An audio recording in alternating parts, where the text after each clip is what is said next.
You want to pray for us? Who wants to pray for us?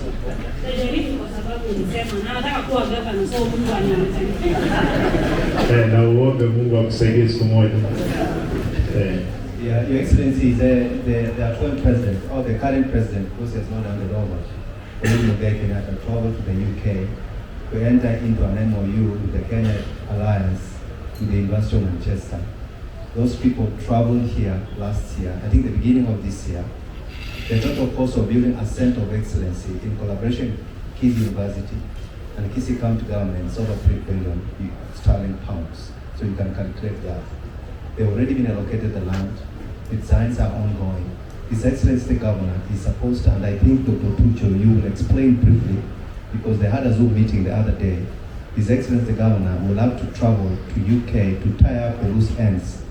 And the Kenyan government, through the President, had agreed to give what we call a sovereign guarantee, because this is money that the University of Manchester, who are all stakeholders and many charitable organizations, are ready to pump into Kisii. So 3 billion pounds, Your Excellency, will train specialists in all areas, and this will actually culminate in making Kisii a tourist destination for health.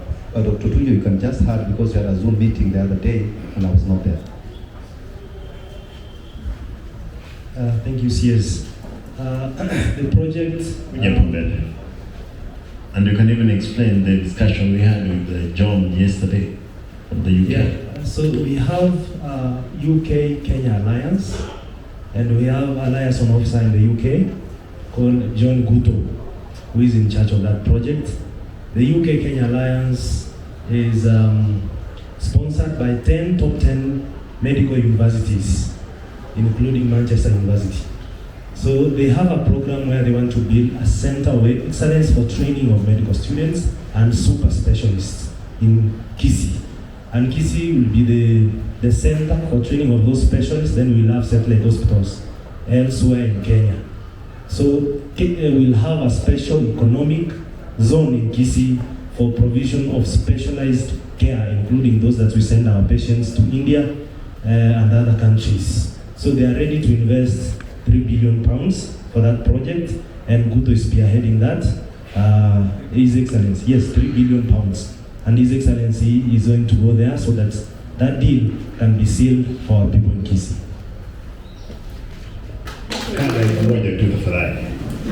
Let us respect these ladies. It's a good thing for them to speak to us. No, mine is more technical. I noticed in your manifesto, you talk about enabling, ICT being an enabler. We've tried several automations and digitations of operations in the government. However, sometimes you get challenges, for instance, in budget, because it's very difficult to promise data as a benefit of these technologies, and it can't be quantified. Yet we have the MCAs here, when you go and tell them we want this system to do this particular thing, because they really can't quantify the impact or the data that would have, some of these things get slashed from the ICT budget.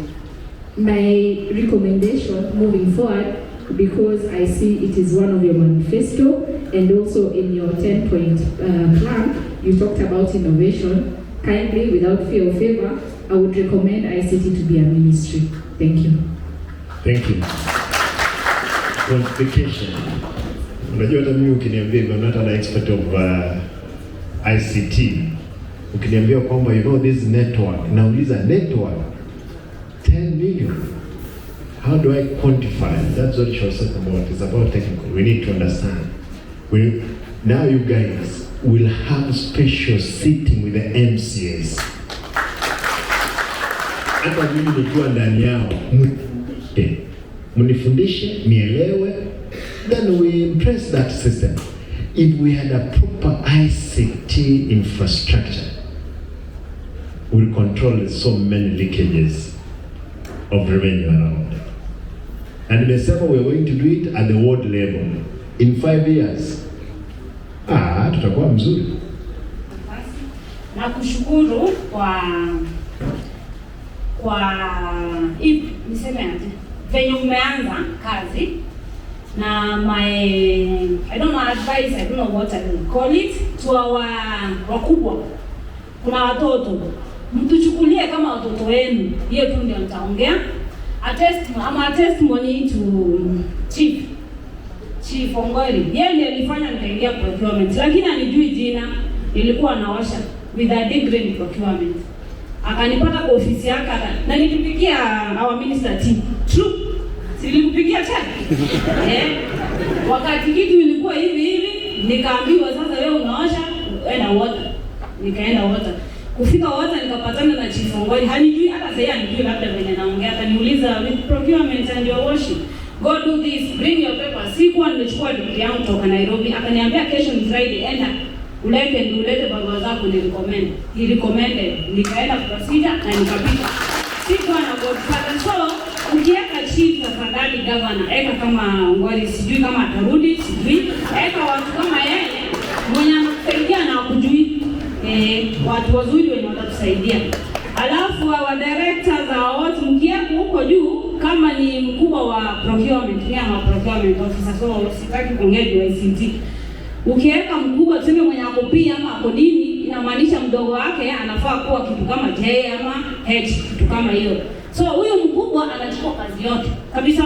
Sasa wewe inabidi unakuwa ghost wako, haje unakuja kwa ofisi unakaa, unaenda kwa nyumba. Kama uko na mtoto anasumbua, kesho utakuja, si utaenda kushughulikia mtoto. Ukikaa wiki moja unatafuta, ukiuliza kazi upewe. So wakubwa wetu mkikaa huko juu, mtuangalie. Ukikuwa mkubwa wa department head, uzisha mwenye mnasaidiana na yeye, wacha kubeba kazi yote. Hii kazi uisha, Mungu tu ndiye akuombe, Mungu tusaidiane sisi wote. Ukikuwa mkubwa saidia mdogo, muonyeshe unaenda hivi. Juu kama mimi 20 years from now, the next government mtajuana.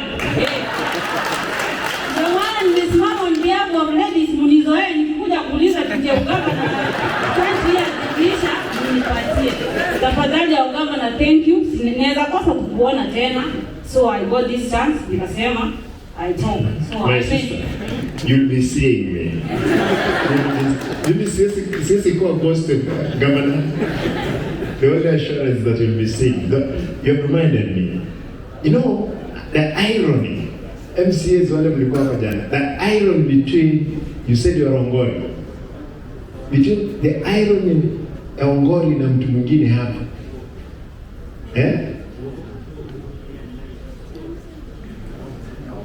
Anaitwa nani mtu tuliokuwa naongea hapa jana? The other gentleman, a lady like this one, who has a degree at the county assembly. What he does, anatoa msichana akona degree, anamwambia kazi yako ni kuosha nini? Choo. You had that confession yesterday. The irony, these ladies, wengine wengi, you know, it's saddening. I don't want to say what we had yesterday. This was off camera, and I don't want to say it. But ladies, you have a special. My wife is a woman. My mother is a woman. My sisters are women. I have girls, definitely will be big women. Women are not tools of sex in this county. It has to come to an end. Kama hujui kuosha bibi yako, wacha kutonera.